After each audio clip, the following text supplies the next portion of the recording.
Dalawang maiikling kwento ang ibabahagi natin ngayon, pero bago tayo magsimula, shoutout muna natin itong mga commentators natin sa Boss Wakwak na channel na sina Hazel Fiesta, si Mark De La Cruz, si Moonray Magtaon, si Iram, si Arlene Kulsbesa, at syempre si Azili Gumban, si Marilyn Antonio, si German Marasigan at sa iba pang nanunood sa ating Boss Wakwak channel. Maraming salamat po sa inyong suporta. At siya nga po pala mga kaibigan, libre po ang mag-subscribe. Yun lang at magsimula na tayo.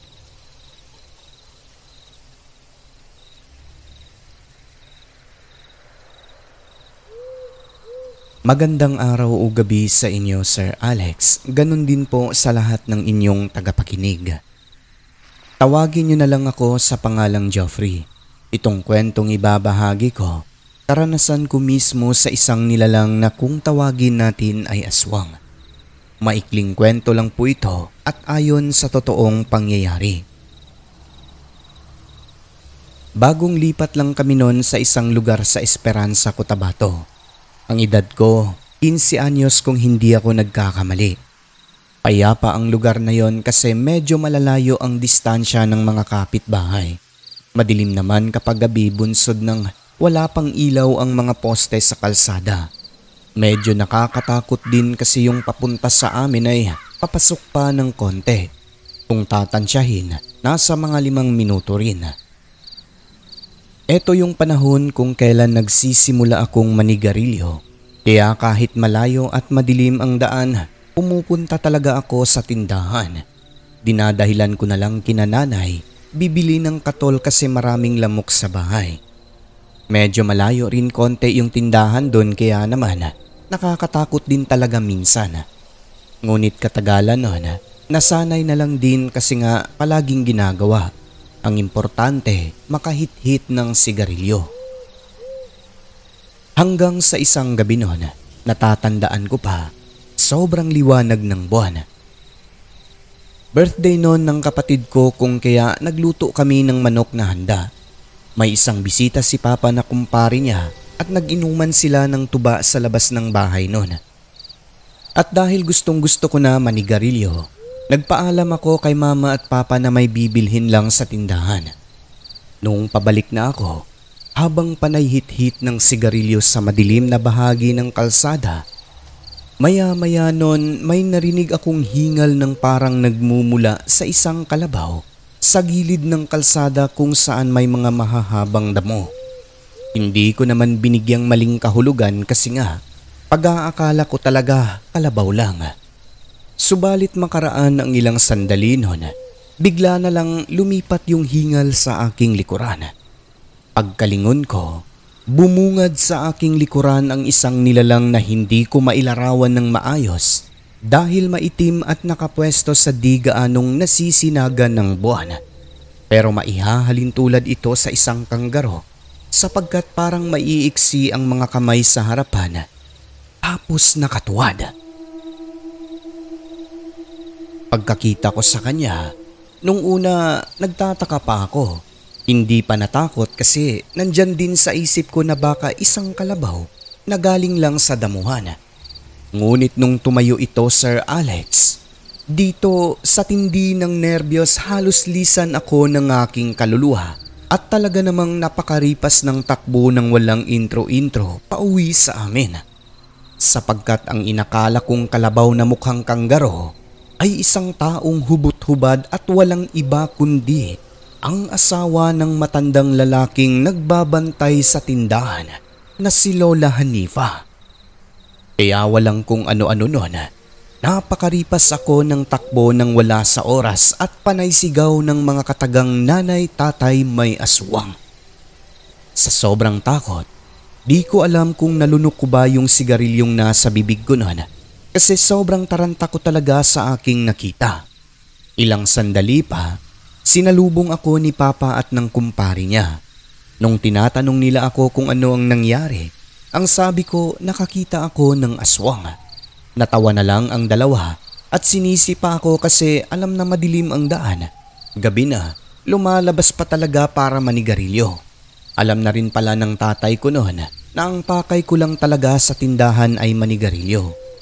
Sabi nga nila, papunta pa lang tayo, pauwi na sila, kaya hayon, huli ang bugoy. Sa huli nun, Sir Alex, nalaman naming tanyag pala na aswang yung babaeng asawa ng matanda sa tindahan. Kung di ko pa naranasan, di pa namin malalaman na may aswang pala sa naturang lugar kasi nga baguhan pa lang kami noon nung time na yon. Matapos ang pangyayari, hindi na talaga ako lumalabas ng bahay pati na mga kapatid ko kapag dumidilim na. Kung dati hati ang paniniwala namin sa ganyang usapin, nagbago dahil nasaksihan ko mismo ng harap-harapan. Kung maniwala kayo o hindi, bahala lang kayo sa buhay nyo dyan, lalo na yung mga hindi pa nakapag-subscribe. Basta ako, ang masasabi ko lang, sir, tunay at hindi kwento-kwento ang mga aswang. Nariyan lang sila at kung minsan, kausap mo pa.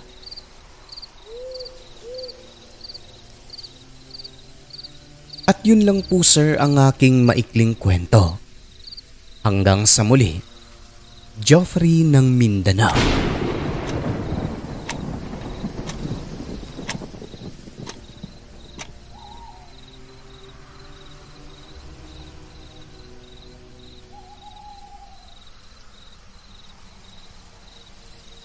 Mapagpalang araw, Sir Alex.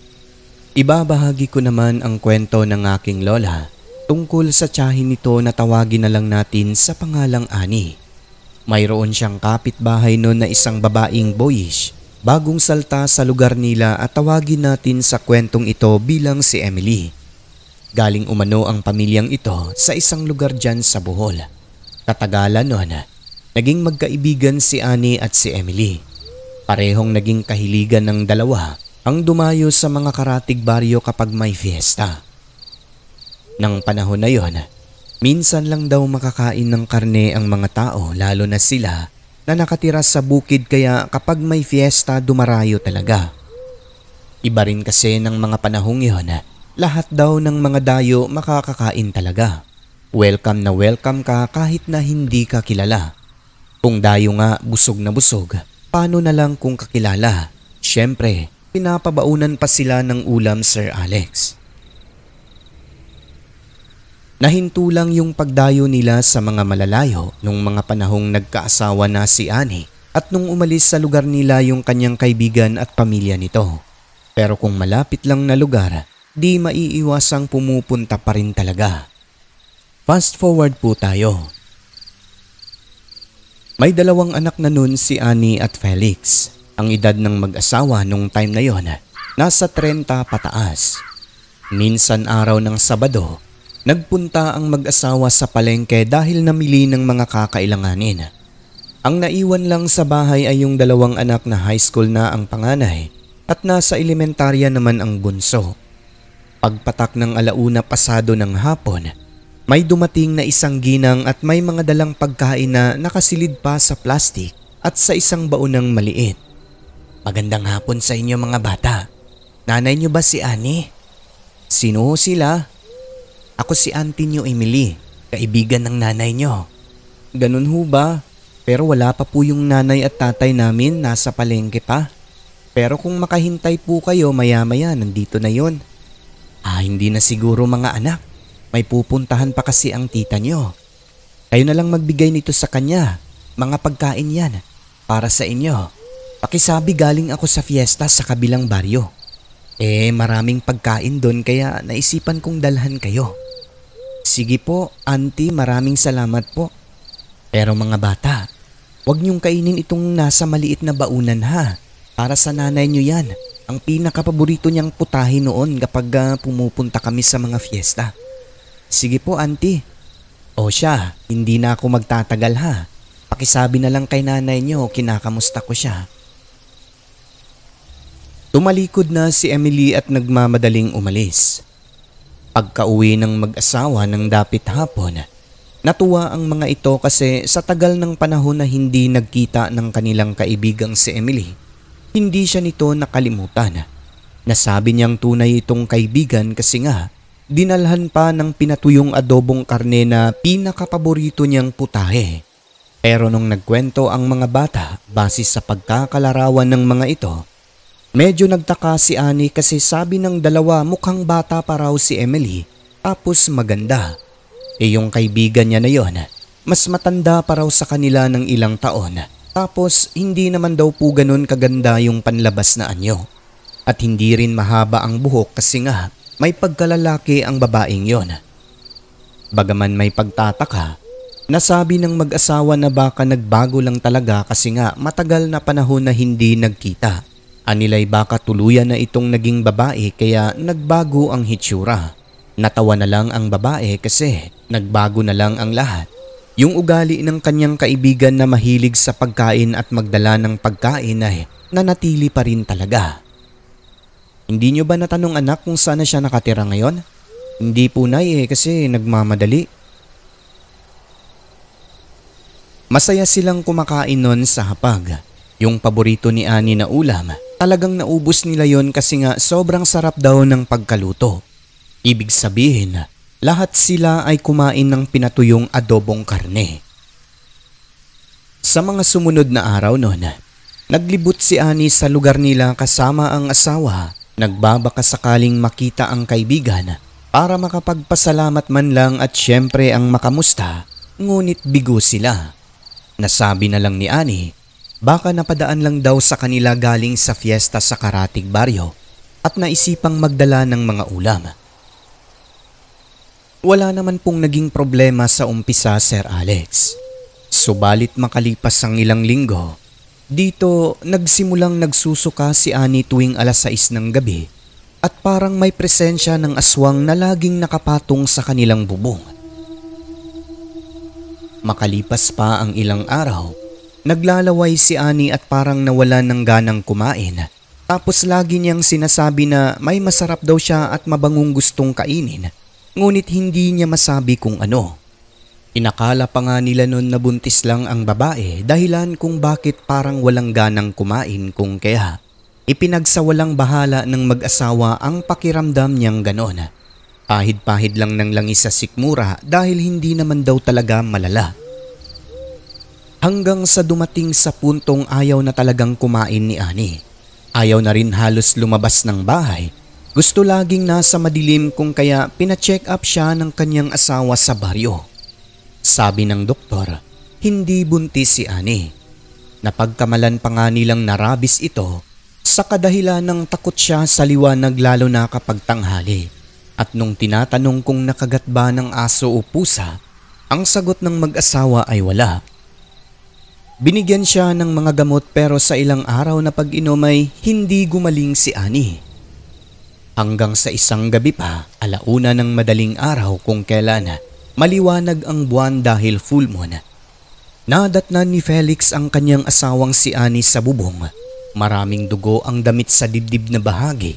Kinukumpas ang dalawang kamay sa ibabaw na akala mo lumilipad kung kaya sa puntong yon, nagkaroon siya ng pagdududa na baka hindi ordinaryong sakit ang dumapo sa asawa, kundi hinawaan ng pagkaaswang lalo pat nagkalat din sa paligid ang mga balahibo, dugo at lasog-lasog na katawan ng alaga nilang pato na tingin ng mister ang asawa ang gumawa.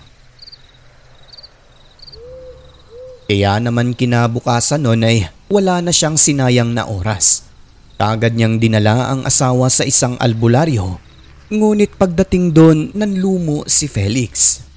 Paano kasi Sir Alex? Ang asawa niya ay isa ng ganap na aswang at hindi na raw kayang baklasin ang sisiw na lumaki na at kumapit na sa katawan niya. Kung nadala lang daw sana ng maaga-aga, siguro'y naagapan pa kaso kumapit na sa katawan niya ang ibon kung kaya wala na umanong pag-asa. Iba't ibang manggagamot ang tumingin kay Annie. Yung iba ay sinasabing veterano pa sa larangan ng panggagamot kaso lahat daw po sila ay pareho ng sagot. Hindi na magagamot si Annie gawa ng nasa katawan na niya ang ibon. Ang masakit pa rito, yung mismong kaibigan niya sir ang nagyanggaw sa kanya ng pagkaaswang na idinaan sa pagkain. Labis ang pag-alala ng mister nun kasi nga lahat sila kumain ng masarap na putahe. Ngunit sabi ng manggagamot, si Annie lang daw ang nayanggaw ng pagkaaswang nun kahit na lahat sila ay kumain sa kadahilan ng siya lang ang puntirya o gustong hawaan. Pero para makasiguro, lahat po sila nun ay ginamot ng albularyo. Dahil sa pangyayari, masakit man sa mister ay hiniwalay niya ang mga anak sa kanila na mag-asawa. Doon pinatira ang mga ito sa kanyang mga magulang. Tapos lumipat sila sa isang lugar kung saan walang malapit na kapitbahay nang sa gayon hindi makapamirwisyo ng ibang tao. At labag man sa kanyang kalooban, ngunit sa umpisa ay kinakadena niya si Annie sa kwarto nila lalo na kapag kabilugan ng buwan, panahon kung kailan sinusumpong ito para hindi makatakas at makapanakit ng ibang tao. Sa huli nun Sir Alex, tinanggap na lang ng mag-asawa at nalagpasan naman ni Annie ang mga masalimuot na pangyayari sa buhay niya. Kahit siya'y naging ganap na aswang, hindi ito nananakit ng ibang tao. Sa madaling salita, nagawa niya pong makontrol ang kaniyang sarili na hindi makapamirwisyo ng ibang tao at makakain ng tao. Ang kahinaan lang daw niya ay yung kapag may naaamoy siyang buntis. Hindi naiiwasang natatakam daw talaga ito kasi sobrang bango raw nun para sa kanila, ngunit hanggang amoy-amoy lang daw talaga. Base sa kanyang kwento, isang beses lang siyang nakatikim ng dugo ng tao.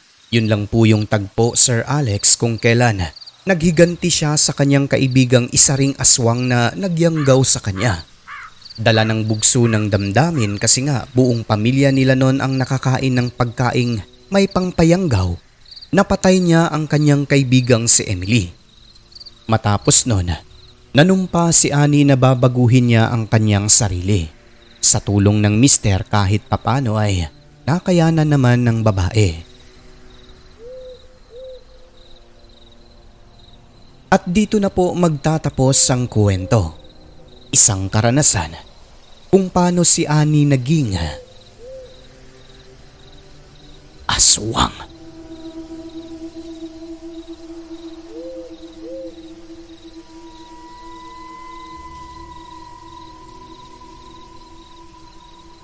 Lubos na gumagalang, Elaine ng Leyte.